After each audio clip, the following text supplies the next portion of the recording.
तोरा बाप को जब तोरा बाप को जब फाटे छो तोरा बाप को जब फाटे छो डीजे मनीष रक्सौल तोरा बाप को जब फाटे छो मां गायत्री रिकॉर्डिंग स्टूडियो हम करबो बियाह के कोना तोहर अगुआ काटै छो हम करबो बियाह के कोना तोहर अगुआ काटै छो सुन गोरकी गए बात ना सुन पतरकी गए ओहो सुन गोरकी गए हमरा से तोरा बाप के फाटै छो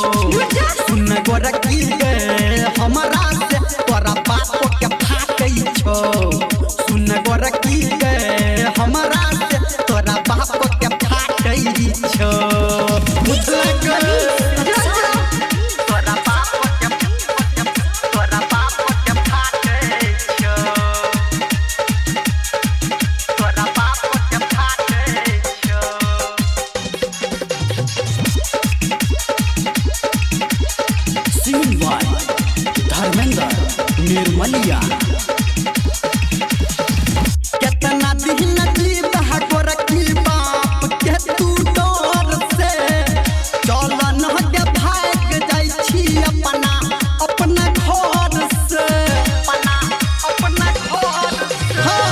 कितना दिन जीवा गोरकी बाप के अपना डर से चल न के भाग जाइ छी अपना घर से तोहर माई खेलै छौ खेला तोहर भैया छाटै छौ सुन गोरकी गए सुन पतरकी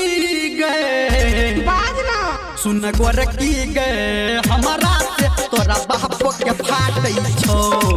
सुन गोरकी गए हमरा से तोरा बाप के फाटै छौ सुन गोरकी गए हमरा से तोरा बाप के फाटै छौ तोरा बाप को जब तोरा बाप को जब फाटे छो तोरा बाप को जब फाटे छो अभी आप सुन रहे हैं सावरिया म्यूजिक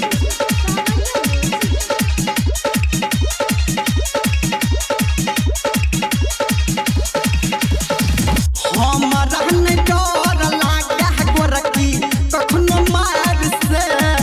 तोरा पाबै खातिर कटबै कते के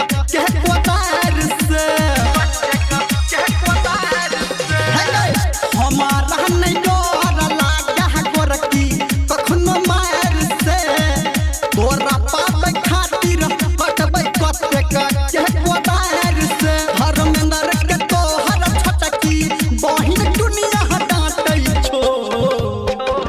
सुन गोरकी गए की रे सुन पतरकी गए बात ना सुन गोरकी गए हमरा से तोरा बाप के फाटै छो सुन